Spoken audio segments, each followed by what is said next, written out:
एक राम भक्त मानस भक्त महात्मा से चर्चा हुई। मैंने उनसे कहा कि गोस्वामी तुलसीदास जी ने मंगलाचरण में ही रज्जौ जथाहेर भ्रमः कहा, जैसे रस्सी में सांप का भ्रम होता है।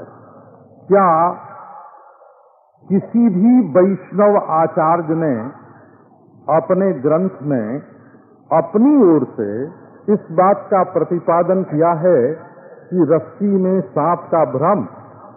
क्या श्री रामानुज, क्या श्री रामानंद, क्या श्री निम्बार्क, क्या श्री चैतन्य, क्या श्री मध्व, क्या श्री वल्लभ, किसी भी भक्ति के आचार्य ने क्या अपने ग्रंथ में, प्राचीन ग्रंथों में है तो वहां तो उन लोगों ने उसकी व्याख्या अपने मत के अनुसार की है, परंतु स्वयं अपने द्वारा लिखित ग्रंथ में क्या कहीं कोई ऐसा दृष्टांत दिया है?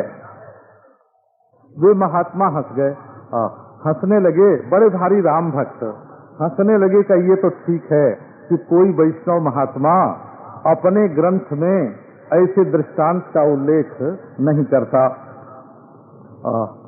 परंतु एक बात ये तो बताओ कि सोई अज प्रेम भगति बस कौशल्या की गोद, सोई अज प्रेम भगति बस कौशल्या की गोद, क्या अद्वैत वेदांत के किसी आचार्य ने ये बात अपने किसी ग्रंथ में लिखी है कि सोई अज प्रेम भगति बस कौशल्या की गोद? तो मैंने कहा कि नहीं महाराज, किसी अद्वैत के आचार्य ने अगर प्राचीन ग्रंथ की व्याख्या करता है तब तो इसकी व्याख्या उसको करनी पड़ती है, पर अपनी ओर से जब कोई ग्रंथ लिखता है तो ऐसी बात नहीं लिखता। तब बोले कि आप दोनों को एक में मिला दो, रज्जौ जथाहेर भ्रमः और सोई अज प्रेम भगति बस कौशल्या की गोद, यही हो गया मानस। मानस की अपूर्वता यही हुई कि ब्रह्म तो वेदांतियों का और कौशल्या की गोद में ये शिशु भक्तों का। प्रेम भगति बस कौशल्या की गोद, परब्रह्म परमात्मा को अपने अंतःकरण में, अपने हृदय में, अपने प्यार में लेने की युक्ति ही ये है जो गोस्वामी तुलसीदास जी महाराज कहते हैं कि जथा गगन घन पटल निहारी, झम के उभानु कहीं अबिचारी, निरखहि लोचन अंगुली लाए, प्रगट जुगल शशि तिन कह भाए, उमा राम विषयक असमोहा, नभ तम धूम धूरि जिमि सोहा। वही तुलसीदास जी महाराज कहते हैं कि वही परब्रह्म परमात्मा दशरथ राजा के आंगन में अपने रूप सौंदर्य को देखकर अपने ही सौंदर्य पर मुग्ध होकर नृत्य कर रहे हैं।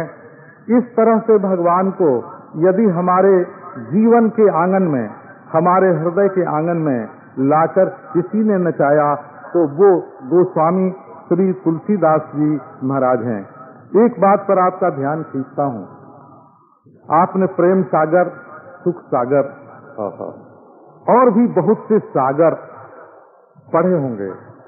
सागर वो होता है जहाँ नदियां बह बह के जाती हैं और उसमें मिल जाती हैं।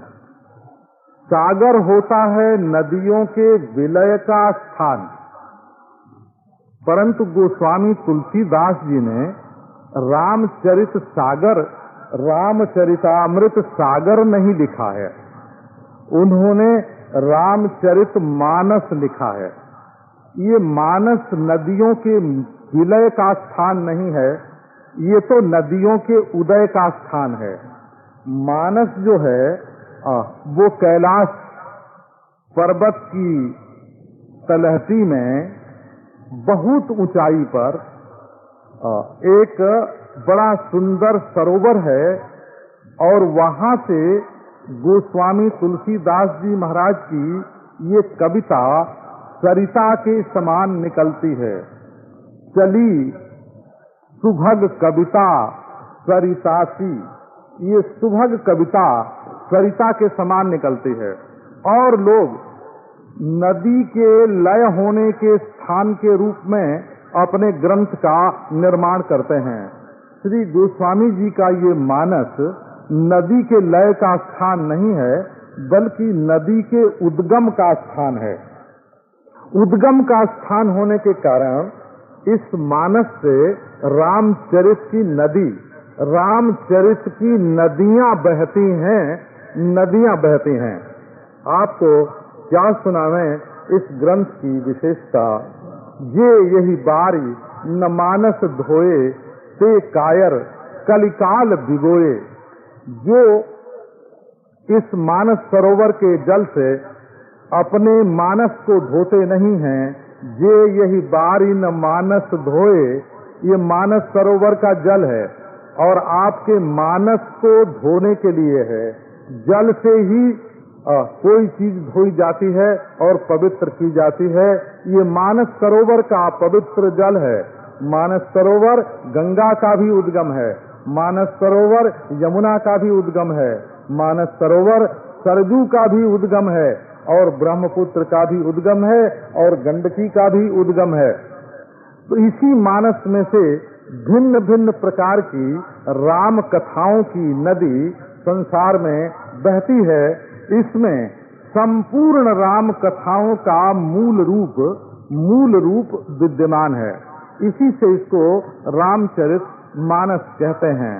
और जे यही कथा ही स्नेह समेता कही हैं सुनी हैं समुझी सचेता हुई हैं राम चरण अनुरागी कलिमल रहित सुमंगल भागी। जे यही कथा ही स्नेह समेता कही हैं सुनी हैं समुझी सचेता। इस कथा में जो डुबकी लगावेंगे वो होई हैं राम चरण अनुरागी कलिमल रहित सुमंगल भागी। वे कलिमल रहित हो जाएंगे, सुमंगल के हकदार हो जाएंगे और भगवान रामचंद्र के चरणारविंद के अनुरागी हो जाएंगे। ये मानस नारायण ऐसा अद्भुत है। इसमें एक एक बात आपको सुनावें, ऐसी उपमाएं दी गई हैं, ऐसी उत्प्रेक्षाएं दी गई हैं जिनकी बराबरी की उपमा और उत्प्रेक्षा विश्व के साहित्य में मिलना कठिन है। श्री रामचंद्र भगवान को देखकर श्री जानकी जी की आंखों में प्रेमाश्रु आ जाते हैं। वो प्रेमाश्रु जो आते हैं, श्री रामचंद्र का दर्शन हुआ, हृदय में आनंद हुआ, प्रेम के आंसू आए।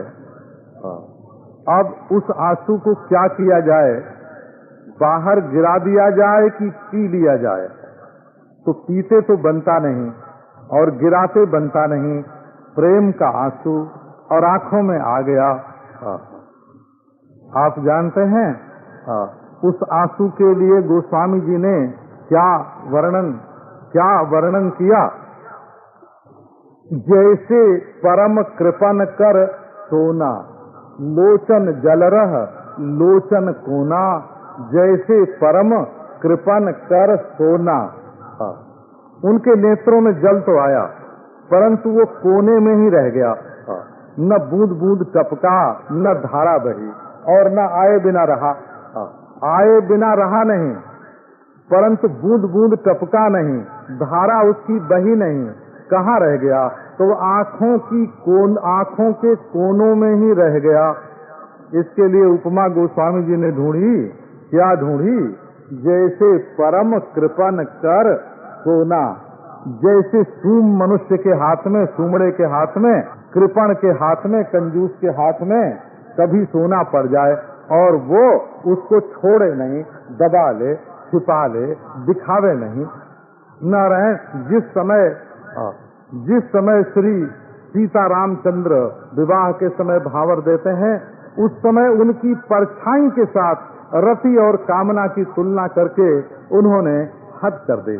ये श्री सीता रामचंद्र भगवान एक और सांप और बीछी को भी मुग्ध कर देते हैं, तो दूसरी ओर तत्वज्ञानी जनक और सनत कुमार को भी मुग्ध कर देते हैं। कहाँ सांप और बिच्छू, कहाँ समुद्र के जलचर, कहाँ खरदूषण, ये सब के सब श्री रामचंद्र के सौंदर्य पर मुग्ध होते हैं।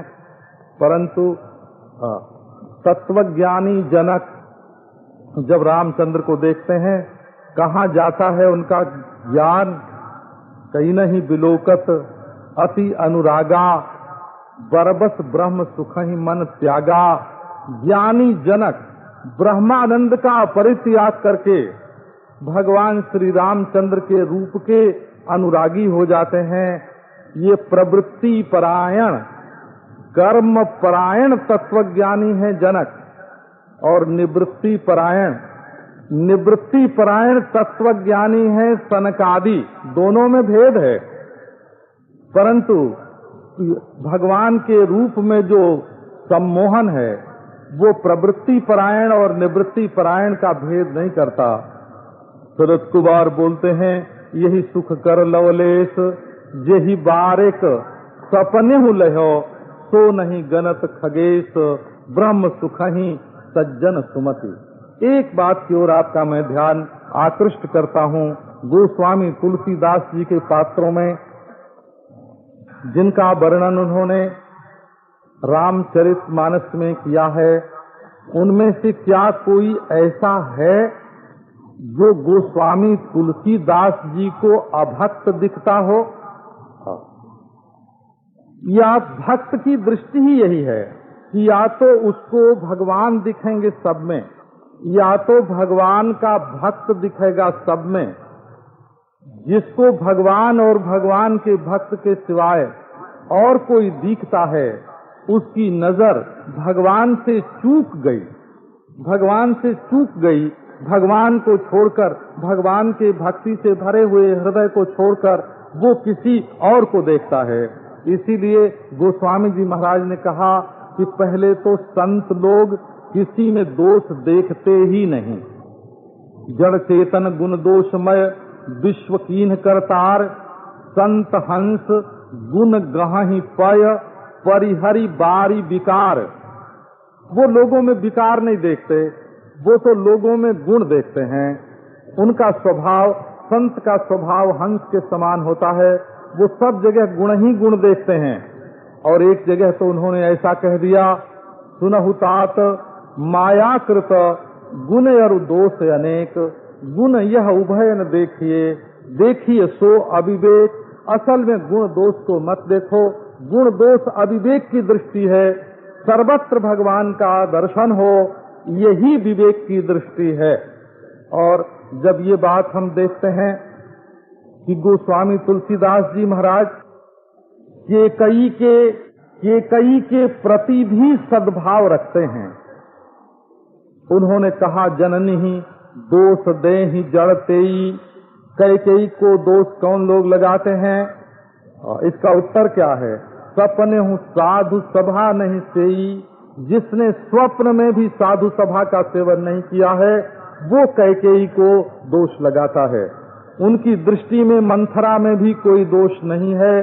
गिरा गई गिरा मति फेरी। सरस्वती उसकी बुद्धि को देवताओं की भलाई के लिए फेर कर चली गई, नहीं तो मंथरा के हृदय में तो भगवान राम के प्रति बड़ा प्रेम था। मारीच के हृदय में भी बड़ा भारी प्रेम था भगवान रामचंद्र के प्रति। अंतर प्रेम तासु पहचाना। मारीच जैसे कपटी के हृदय में, रावण के आज्ञाकारी के हृदय में, कपटी के हृदय में भगवान रामचंद्र को दिखता है। क्या दिखता है? कि उसके हृदय में प्रेम भरा हुआ है। अंतर प्रेम तासु पहचाना, मुनि दुर्लभ गति दीन सुजाना।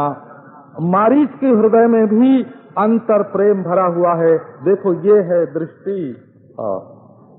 जब रावण ने हनुमान जी से पूछा कि हनुमान तुम कौन हो, तो वो कहते हैं, तुम्हारे भीतर जिसका बल काम कर रहा है उसका मैं दूत हूँ।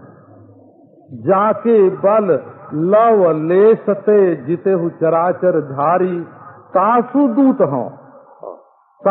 हूँ। अच्छा, रावण उसके भीतर बड़ी भारी शिष्टता भरी थी। वो तो मन ही मन जानकी जी के चरणों की वंदना करता था। ये गोस्वामी जी ने लिखा है, मन मह चरण बंदी सुख माना। मन में श्री जानकी जी के चरणों की वंदना करके वो सुख मानता था। रावण एक और तो असुर था, परंतु उसका असुरपना आगंतुक था। आगंतुक था माने सनकादिकों ने साप देकर जबरदस्ती उसको असुर बना दिया था। और दूसरी ओर तो वो जय विजय था, वो तो भगवान का नित्य पार्षद था। तो जब उसका पार्षदपना प्रकट होता था, तब उसके हृदय में भगवत प्रेम प्रकट होता था, श्री जानकी जी के प्रति प्रेम प्रकट होता था। और जब सनकादिकों के शाप के कारण उसका राक्षसपना प्रकट होता था, तब उसके जीवन में कभी कभी राक्षसपना प्रकट होता था। उसने मूल में जो संकल्प किया है, उस पर आपका ध्यान, बचपन में हम ये चौपाई बोला करते थे। जब हमको अक्षरों की पहचान नहीं थी, रामायण की पुस्तक लेके हमारी माताजी बैठती बांचने के लिए, और उनकी आंखों से आंसू गिरने लगते, और हम देखते सब अक्षर भेड़ सरीखे काले काले, उनमें कोई फर्क हमको नहीं मालूम पड़ता। उस समय भी हमको ये चौपाई याद थी। संभव है अशुद्ध हो, क्योंकि बचपन की याद है।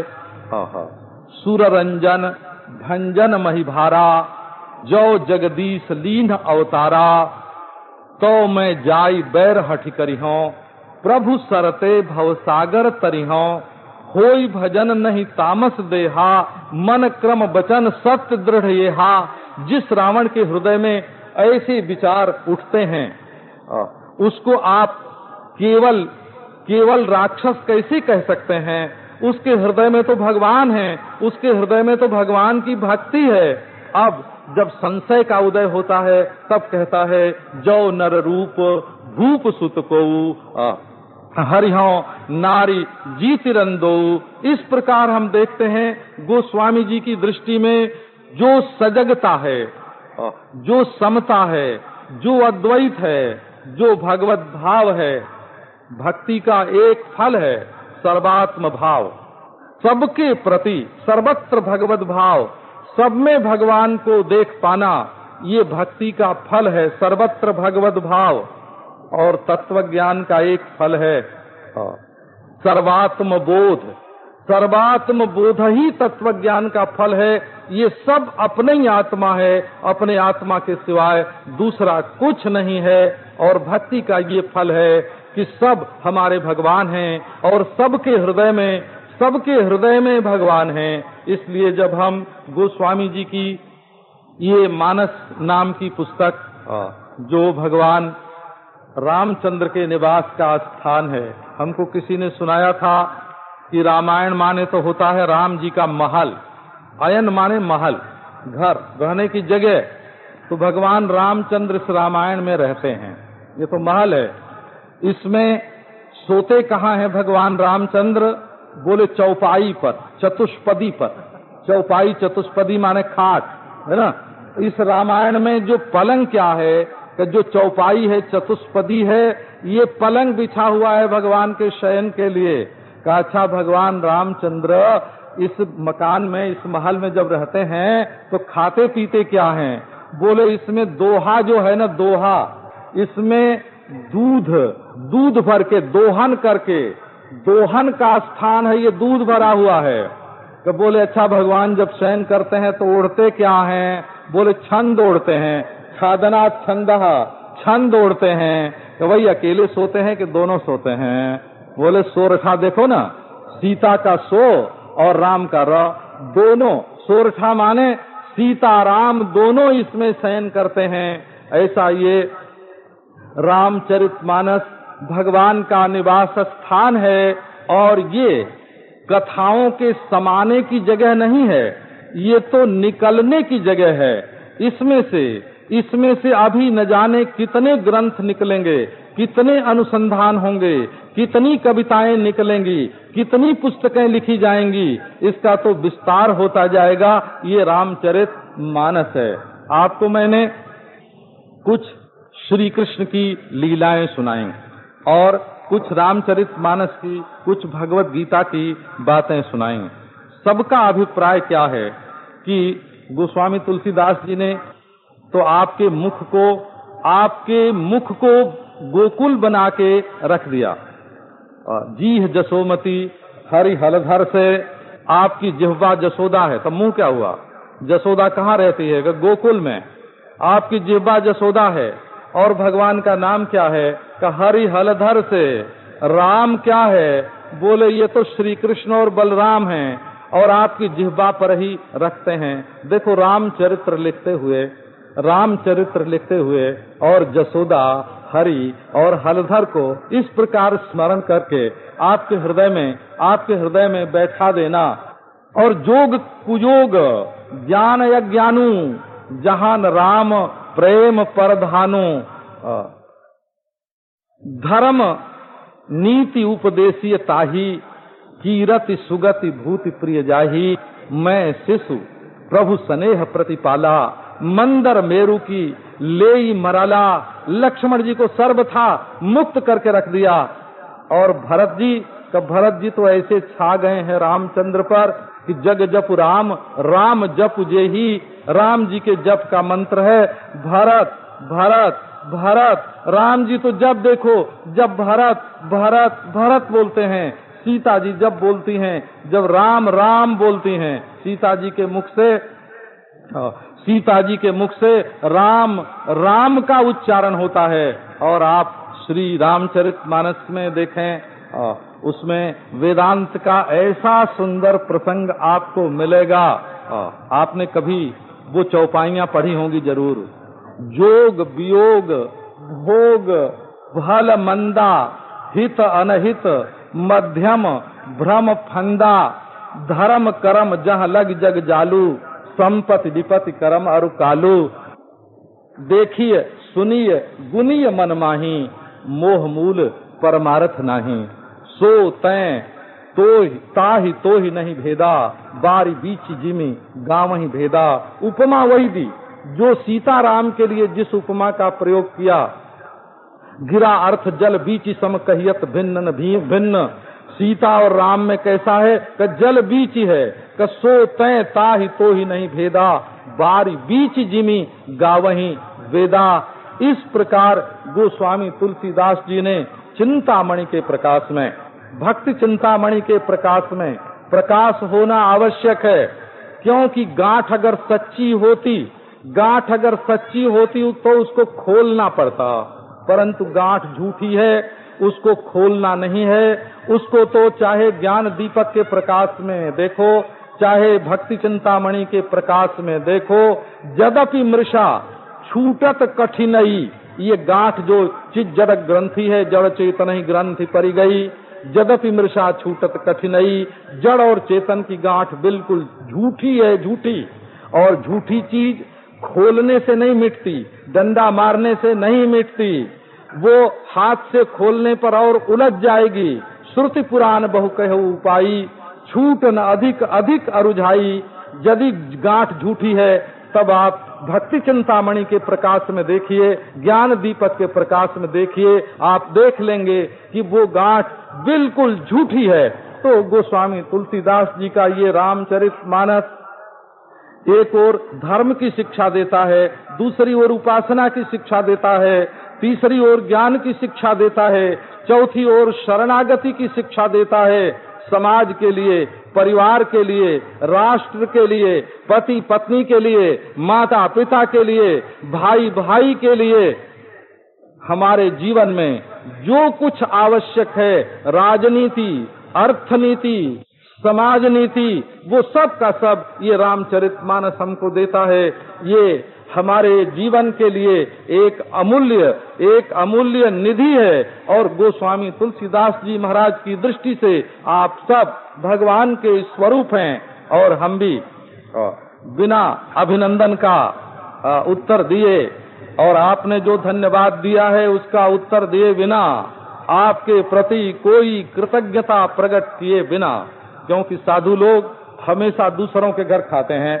और यदि सबके कृतज्ञ बनने लगे कि भाई तुमने हमको एक दिन रोटी खिलाई तो हम तुम्हारे कृतज्ञ हैं, तुमने एक दिन रोटी खिलाई तो हम तुम्हारे ऋणी, कर्जदार, का तुम्हारा हमारे ऊपर कर्ज हो गया, यदि साधु लोग कृतज्ञ होने लगे तो वो तो कृतज्ञता के बोझ से ऐसे दब जाएंगे कि बेचारे एक दिन भी जिंदा न रह सकें। इसलिए साधु लोग किसी के कृतज्ञ वितज्ञ नहीं होते हैं।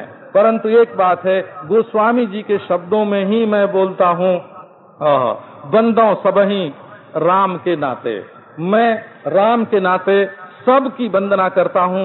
आप सब लोग भगवत स्वरूप हैं, भगवान के अंश हैं, भगवान के भक्त हैं, आपके हृदय में भगवान विराजमान हैं और आप लोगों का जो सद्भाव है, उस सद्भाव के फल स्वरूप हमारी दृष्टि में हमेशा आप भगवत स्वरूप ही बने रहें। आप में कभी हमारी दोष दृष्टि न हो, किसी से राग द्वेष न हो, किसी के प्रति क्रूरता पक्षपात न हो। आप सब में भगवान हैं और हमारी भगवत दृष्टि, हमारी ये भगवत दृष्टि, हमारी ये आत्म दृष्टि, हमारी ब्रह्म दृष्टि, जो कि स्वभाव से ही कभी मिटने वाली नहीं है, कभी छूटने वाली नहीं है, तो उसको आप लोगों का सद्भाव प्राप्त रहे। बस इतनी हमारी, इसको चाहे जो समझ लो। आपने बड़े प्रेम से श्रवण किया और बड़ी शांति से श्रवण किया, बहुत लोगों ने इकट्ठा होकर के श्रवण किया, हमको भगवत चर्चा का अवसर दिया। ये भगवान की ही एक प्रकार की कृपा है। ओम शांति शांति शांति।